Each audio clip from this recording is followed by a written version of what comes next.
Assalamualaikum warahmatullahi wabarakatuh.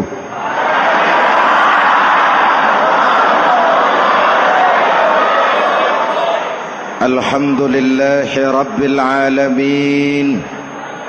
Wassalatu wassalamu ala asyrafil mursalin Sayyidina wa maulana Muhammadin wa ala alihi wa sahbihi ajmain, amma ba'du. Para ulama yang saya muliakan, hadirin hadirat ma'asyiral muslimin yang saya cintai, banyak kita alami perubahan-perubahan yang terjadi,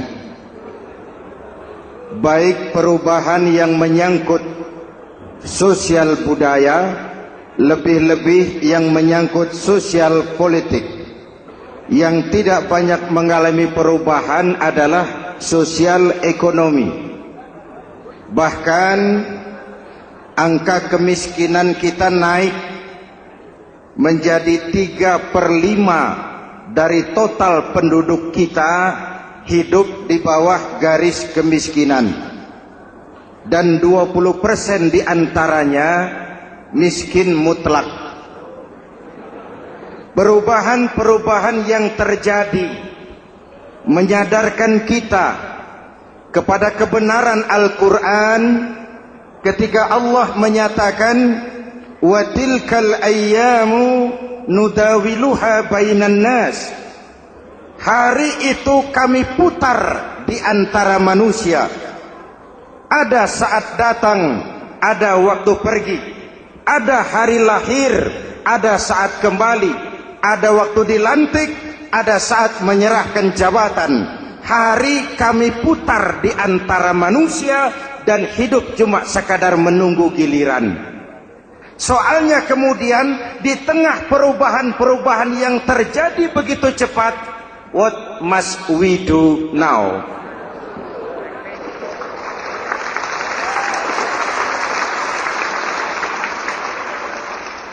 Saya juga nggak ngerti itu. Yang penting kan penampilan. Saudara-saudara kaum muslimin di seluruh tanah air, jadi pemimpin adalah pelayan bagi orang yang dipimpinnya. Okelah, perbaikan ekonomi, pembukaan lapangan kerja baru kita serahkan kepada pemerintah, karena kita percaya mereka orang-orang terpilih belaka yang dipilih dengan kepercayaan akan mampu membawa rakyat keluar dari kesulitan. Amin. Tugas kita sekarang di zaman susah meluruskan akidah. Jangan sampai mbah dukun yang naik ke permukaan. Betul? Islam misinya yang pertama membebaskan manusia dari kemusyrikan. 13 tahun Rasul berjuang di Makkah, menanamkan akidah, meluruskan keyakinan, membentuk iman. 13 tahun membebaskan manusia dari belenggu kemusyrikan. 13 tahun menanamkan la ilaha illallah Muhammadur Rasul dengan seluruh konsekuensinya. Kalau saya yakin tidak ada Tuhan selain Allah, saya tidak akan minta tolong kecuali hanya kepada Allah. Saya tidak akan pernah takut kecuali hanya kepada Allah. Saya tidak akan menggantungkan hidup kecuali hanya kepada Allah. Saya tidak akan minta rizki kecuali hanya kepada Allah. Saya tidak akan melarikan persoalan kecuali hanya kepada Allah. Kalau konsekuen dengan keyakinan ini, mbah dukun nggak dapat tempat.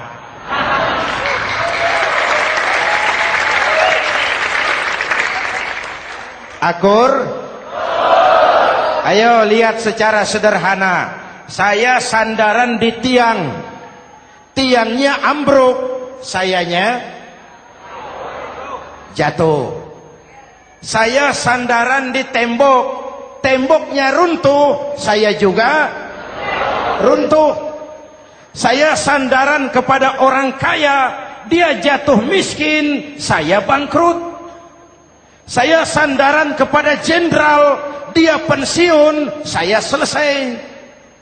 Tapi kalau saya sandaran hanya kepada Allah, Allah tidak akan pernah miskin, Allah tidak akan pernah lumpuh, Allah tidak akan pernah terpuruk, dan Allah tidak akan pernah berkurang kekuasaannya.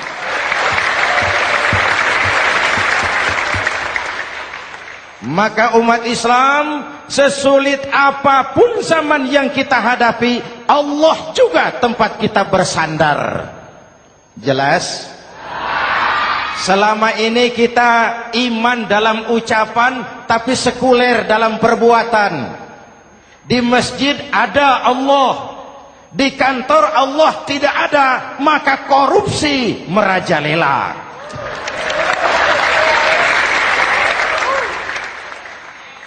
Di masjid ada Allah, di pasar Allah tidak ada, maka timbangan tetap curang. Kita iman dalam ucapan, tapi sekuler dalam perbuatan. Oleh karena itu, sesulit apapun zaman yang kita hadapi, iman jugalah pegangan kita, Allah juga tempat kita bersandar. Boleh zaman berubah, akidah jangan sampai goyah. Karena iman kita hidup, untuk iman kita berjuang, dan dalam iman kita ingin kembali menghadap Allah Subhanahu. Selama ini manusia Indonesia kita lebih banyak diisi otaknya, hati sering kosong, agama dangkal, akidah rapuh, moral rendah. Memang kemudian muncul banyak orang-orang pintar, cuma sayang tidak benar. Indonesia kita bangkrut, Indonesia kita terpuruk, Indonesia kita sakit parah kalau diurus orang yang cuma pintar tapi tidak benar. Kita perlu orang-orang pintar, tapi kita lebih perlu orang benar. Jelas? Kalau cuma pintar tapi tidak benar, itu yang sering saya sampaikan, nanti disuruh ngurus beras malah nimbun beras.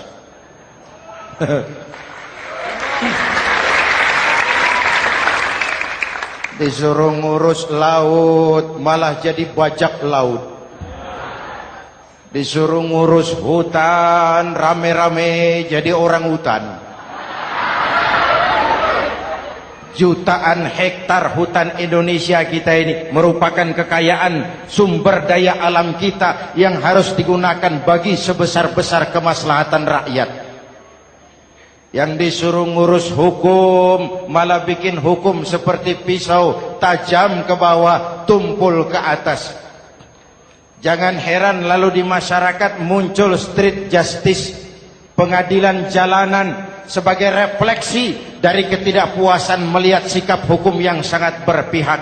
Kalau yang kecil salah, hukum cepat-cepat ditegakkan.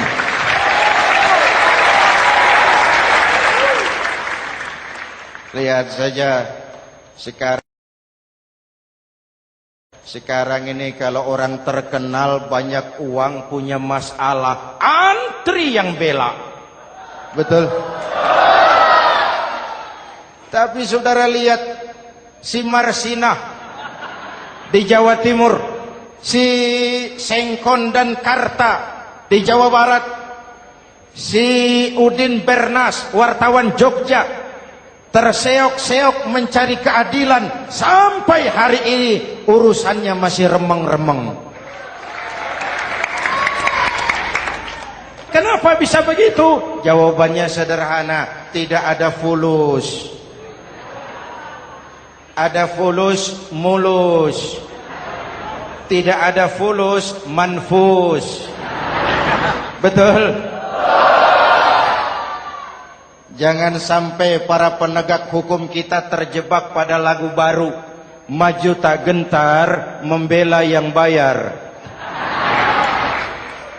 Biar bertentangan dengan nurani, biar bertentangan dengan public opini, biar bertentangan dengan rasa keadilan. Siapa yang bayar, itulah majikan. Mau benar atau salah, belain terus. Kalau seperti inilah hukum kita, mafioso keadilan akan tetap gentayangan. Hadirin yang saya hormati, 13 tahun beliau berjuang di Mekah, meluruskan keyakinan, memantapkan akidah, meneguhkan iman. Dari situ segalanya dimulai, dan ke situ segalanya akan menuju. Intan paling mahal, mutiara paling berharga, tidak lain adalah nilai-nilai keimanan. Kalau itu sudah tergadai, apalagi yang bisa kita banggakan dalam kehidupan ini? Kita merasa harta kita berharga, belum ada artinya ketimbang iman. Kedudukan kita punya nilai pun belum ada artinya ketimbang dengan nilai-nilai keimanan. Itu intan paling mahal, itu mutiara paling berharga. Harta baru ada manfaatnya kalau dilandasi dengan iman. Jabatan dan kedudukan baru terasa gunanya kalau dilandasi dengan keimanan. Kalau jabatan lepas dari iman, yang akan lahir Fir'aun baru. Jelas? Kalau harta terlepas dari iman, yang akan muncul adalah konglomerat Korun. Kalau ilmu pengetahuan terlepas dari nilai dasar keimanan, maka yang akan muncul adalah ilmuwan pelacur yang menyalahkan yang benar, membenarkan yang salah untuk kepentingan pribadi. Dan kondisi seperti itu tidak akan membuat kita makin sehat. Oleh karena itu, pada kesempatan ini, pesan pertama saya, menghadapi zaman susah, tetap jaga akidah, tetap pelihara keyakinan. Kesulitan bukan untuk ditakuti, untuk diatasi. Hidup adalah kerja keras, bukan keajaiban. Perubahan tidak akan datang hanya dengan simsalabim abragadabra. Perubahan tidak akan muncul hanya dengan berandai-andai. Perubahan tidak akan turun dari langit seperti turunnya embun di waktu malam. Perubahan adalah kerja keras, sehingga Al-Quran membimbing kita, innallaha la yughayyiru ma biqaumin hatta yughayyiru ma bi anfusihim. Allah tidak akan mengubah keadaan suatu bangsa kalau mereka tidak mau mengubah apa yang ada di dalam diri mereka. Yang ada di dalam diri itu rule of thinking, state of mind, cara kita berpikir, cara kita memandang kehidupan, cara kita mengatasi persoalan. Hadirin yang saya hormati, inilah iman. Berangkat dari ini kita menyadari, ini ujian buat kita rakyat. Dan kita rakyat Indonesia ini kalau sama susah sih sudah kenyang. Ya Pak? Ya Pak? Kita ini sebagai bangsa mengalami apa yang disebut oleh Bung Karno up and down, naik turun, timbul tenggelam, pasang surut. 350 tahun dijajah oleh Belanda, kita susah. Berangkat Belanda masuk Jepang, susah lagi. Pergi Jepang, datang nikah, susah lagi. Lalu kita merdeka, dirongrong oleh berbagai pemberontakan, susah lagi. Makan bulgur, antri minyak. Lalu PKI berontak, susah lagi. Muncul orde baru, lama-lama susah lagi. Orde baru selesai, naik reformasi, mulai repot nasi, susah lagi.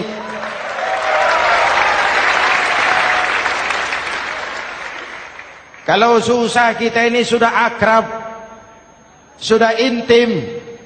Mestinya kalau sudah susah seperti itu, jangan salah sikap menyikapi kesusahan. Jangan sampai kita potong kompas, ambil jalan pintas, terjebak menghalalkan segala cara. Itu tidak akan menguntungkan, itu tidak akan menyelesaikan.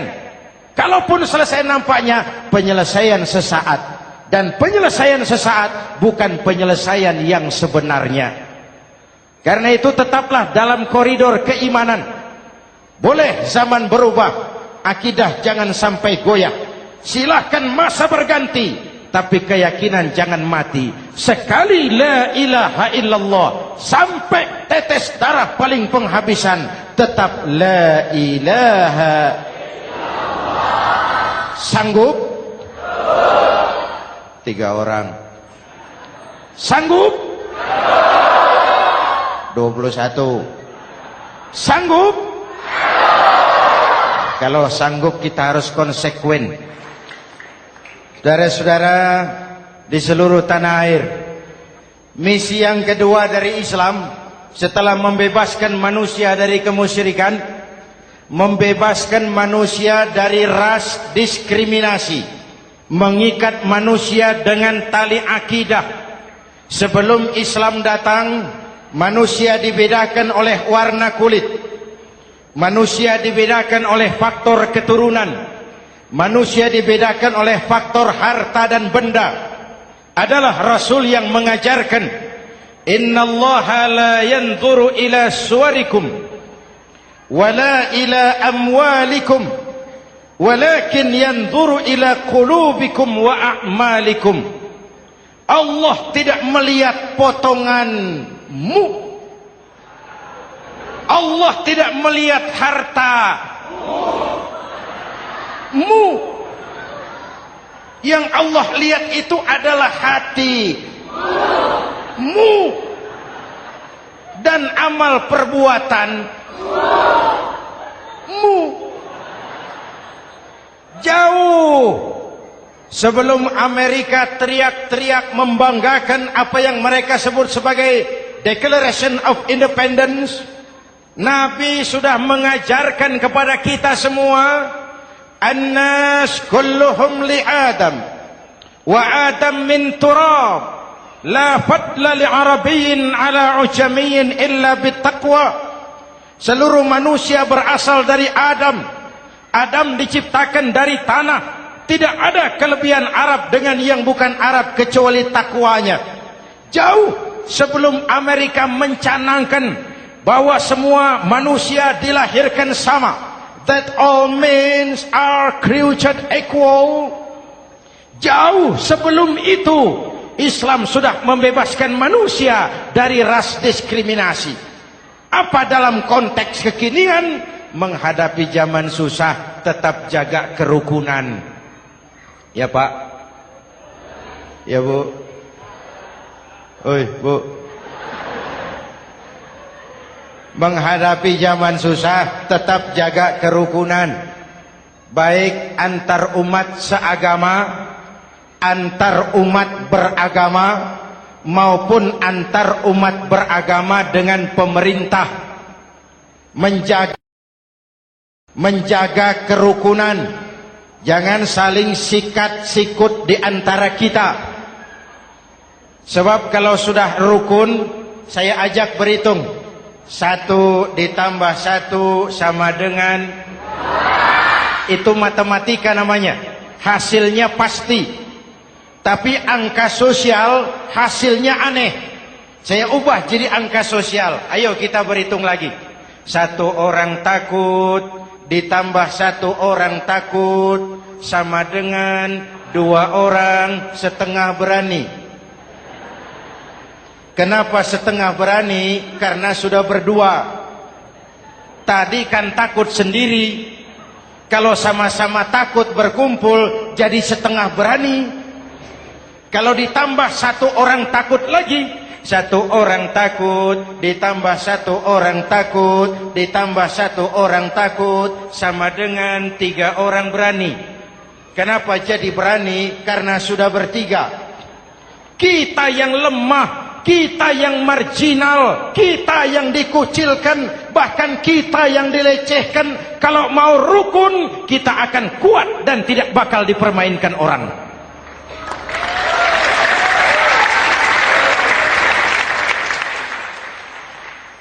Tapi kalau rukunnya yang satu mau menikam yang lain, saya ajak berhitung lagi. Yuk berhitung yuk. 1 ekor ayam ditambah 1 ekor musang sama dengan 1 ekor musang. Kemana ayamnya? Dimakan musang. Betul nggak nih hitungan? Ayo kita hitung lagi. 1 ekor ayam ditambah 1 ekor musang sama dengan 1 ekor musang. Kemana ayamnya? Dimakan musang. Jadi kalau kita suka kumpul dengan orang yang mau makan kita, selesailah kita.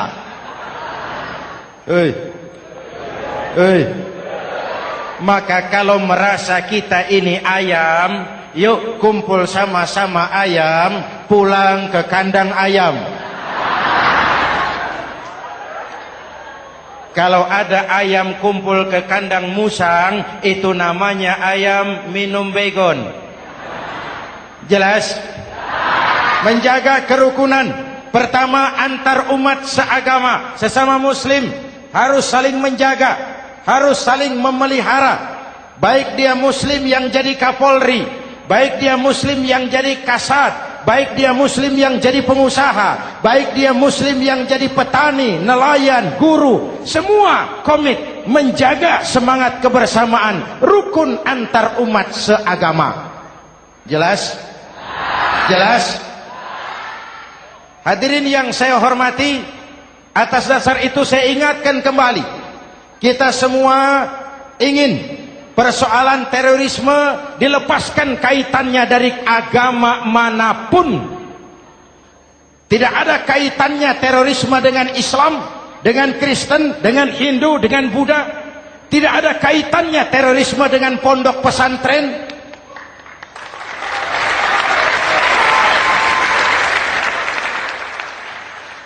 Jangan sampai pesantren jadi kambing hitam.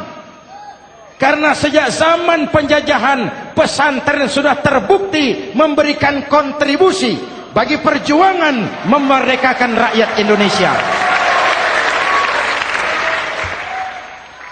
Rukun antar umat seagama. Yang kedua, rukun antar umat beragama. Islam ini rahmatan lil. Jangankan manusia walaupun berbeda agama, binatang saja dihormati. Ada hadis, fa iza zabahtum fa ahsinuz zibhata. Kalau kamu menyembelih hewan, sembelihlah dengan cara yang terbaik. Jangan menyembelih ayam dengan pisau tumpul. Itu namanya tidak berperi kebinatangan. Yang kecil lagi, saudara buka babul istinja, makruh buang air kecil di tanah yang berlubang. Sebab apa? Pertama, menjaga kesehatan. Siapa tahu di lubang yang saudara buang air kecil itu ada gas beracun. Kalau tidak, melindungi binatang yang ada di dalam lubang. Siapa tahu di lubang yang saudara buang air kecil itu ada semut sedang rapat membahas terorisme. Apa dosanya lalu mati dikencingi? Ini namanya rahmatan lis semut. Binatang saja dilindungi. Maka perbedaan agama tidak harus menyebabkan kita bertolak belakang. Perbedaan agama bukan alasan untuk saling bermusuhan. Apalagi kita sudah menyadari tentang kemajemukan kita, tentang kebinekaan kita, tentang keragaman kita. Rukun antar umat beragama. Saling menghormati, saling menghargai, tapi tetap dalam batas lakum dinukum. Lalu rukun antar umat beragama dengan pemerintah. Hadirin yang saya hormati, yang benar kita dukung, yang salah kita perbaiki dan kita tegur menurut cara-cara yang diajarkan oleh agama kita. Dan sholat berjamaah, pendidikan bernegara yang paling bagus. Tadi kita sholat ada imam, ada makmum, betul? Makmum wajib ikut imam kalau imam benar sholatnya. Rakyat wajib ikut pemimpin kalau pemimpin benar mimpinnya. Masyarakat Islam ini loyal. Masyarakat Islam ini bukan pemberontak. Masyarakat Islam ini taat dan setia. Kapan? Kalau imamnya benar. Imam takbir, makmum. Imam ruku, makmum. Imam i'tidal, makmum.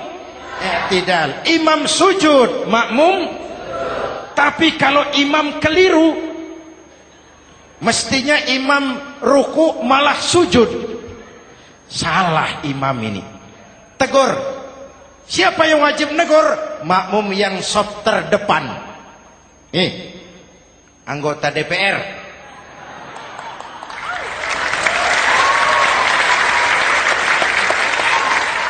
Ini wakil-wakil makmum ini, saf di depan ini. Kalau imam keliru, mereka paling tahu. Ngomong. Tegur. Bagaimana negurnya? Ada aturan main. Mestinya ruku, imam sujud. Salah ini imam. Subhanallah. Kan begitu negurnya. Betul? Tidak boleh juga imam keliru, makmum emosi. Main pegang. Weh, makmum salah. Hoi, hoi.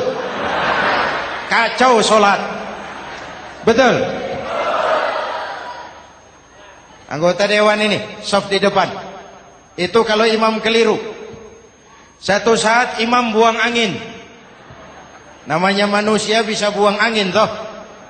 Apa makmum lalu berkata, demi kesetiaan saya kepada imam, imam buang angin, saya lebih keras lagi. Itu namanya fanatisme buta, loyalitas yang goblok. Imam buang angin, minggir. Iyyaka na'budu wa iyyaka nasta'in. Sampai situ imam buang angin, minggir imam. Lalu saf yang di depan maju. Tidak usah bikin solat baru, teruskan pekerjaan imam. Ihdinas siratal mustaqim. Teruskan. Kenapa? Kalau bikin solat baru lagi, nanti buang angin lagi. Bikin lagi solat. Kapan selesainya solat? Kapan selesainya membangun negara ini? Yang penting imam tahu diri, buang angin, minggir.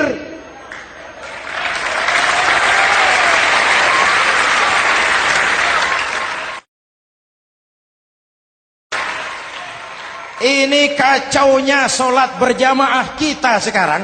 Kacaunya negeri kita sekarang. Banyak imam sudah buang angin, gengsi.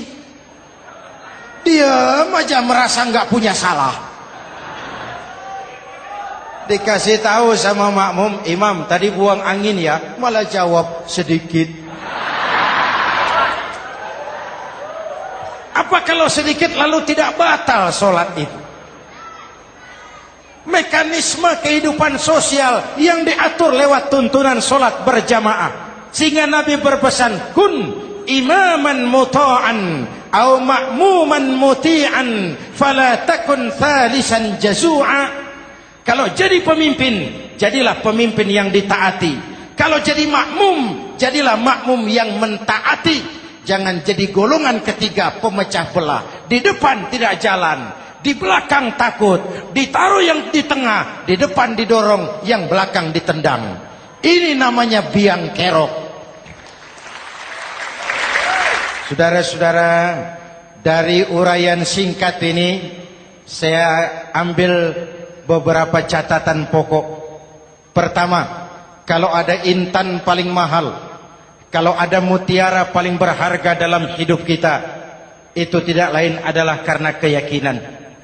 Hidup jadi indah, hidup jadi berharga, hidup jadi berarti kalau didasari atas sebuah keyakinan. Dan keyakinan itu tidak lain adalah nilai iman kita, akidah kita kepada Allah Subhanahu wa ta'ala. Yang kedua, tetap menjaga kerukunan. Sesulit apapun zaman yang kita hadapi, kita tetap harus menjaga semangat kebersamaan. Kita harus tetap menjadi lem perekat yang menjaga keutuhan, baik sebagai bangsa maupun sebagai umat. Perbedaan adalah wajar, harus dihormati sebagai ciri kehidupan berdemokrasi. Tapi jangan perbedaan menjadi sebab kita bermusuhan, dan jangan perbedaan menyebabkan kita saling berpecah belah. Hormati perbedaan, jangan perbedaan dipandang sebagai permusuhan.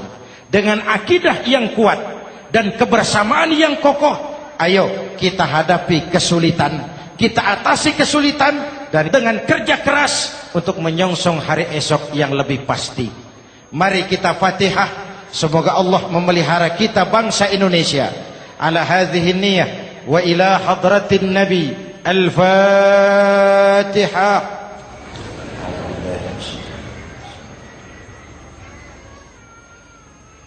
Iyyaka na'budu wa iyyaka nasta'in. Ihdinas siratal mustaqim.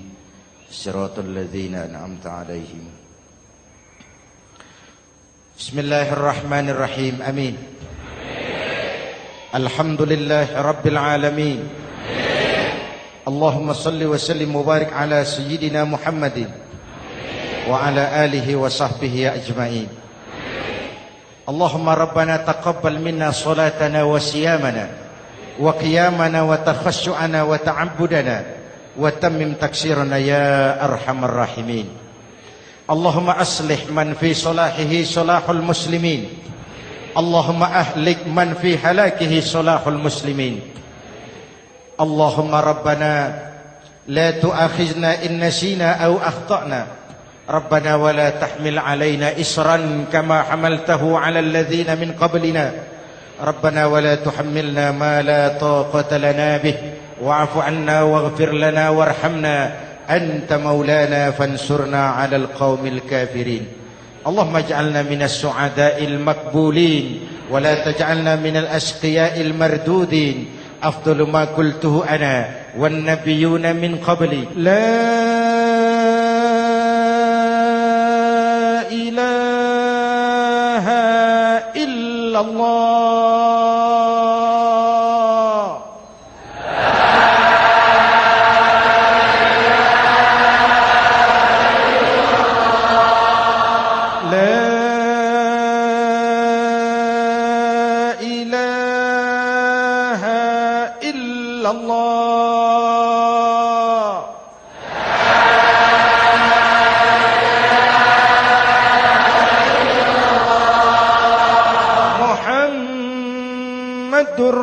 Rasulullah